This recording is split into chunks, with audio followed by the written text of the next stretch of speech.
नेहमी मला एक प्रश्न पडतो, माणूस म्हणून मी कसा आहे हे ठरवण्याचा अधिकार लोकांना का?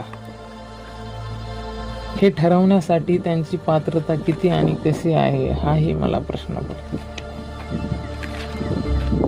आयुष्याच्या एका वळणावरती येऊन पोहोचलो की तुला आता लग्नाचं बघावं लागेल हे लोकांच्या नजरेतून दिसायला लागतं. मग लग्नासाठी काहीतरी हातपाय हलवावे लागतील अशी जाणीव व्हायला लागते. मुळात फक्त लग्न व्हावं म्हणून काहीतरी नोकरी करावी किंवा आपलं लग्नच होणार नाही हा प्रश्न भेडसावतोय म्हणून एखादी गुलामगिरीची का होईना पण नोकरी स्वीकारावी, म्हणजे आजच्या समाजात आपण लग्नास पात्र राहू. हा तरुणांच्या मनात येणारा विचार खरं तर माणूस म्हणून स्वतःकडे असलेल्या क्षमतेला लागलेली किडा.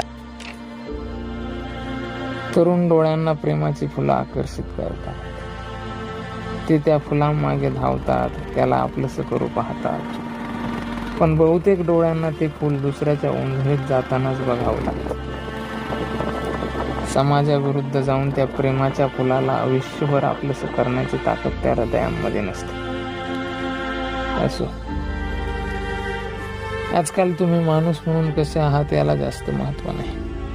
आयुष्याचं उद्दिष्ट फक्त लग्न या शब्दापर्यंत मर्यादित आहे हे आजचा समाज ठणकावून सांगत आहे. मग आपण फक्त नोकरीसाठीच शिकायला लागतो, ज्ञान वगैरे भंकच गोष्टी. मग भले आपल्याला नोकरी मिळो पण माणूस म्हणून आपली प्रगती शून्यच असते. मग हीच नजर, हाच उदार दृष्टिकोन घेऊन आपण आपल्या मुलांकडे बघायला लागतो. मग भले त्या मुलाला पेंटिंग आवडत असेल, त्यामध्ये काहीतरी करावंसं वाटत असेल, पण आपण त्याला डॉक्टरच करणार, इंजिनियर करणार असं सुरू होतं. असो,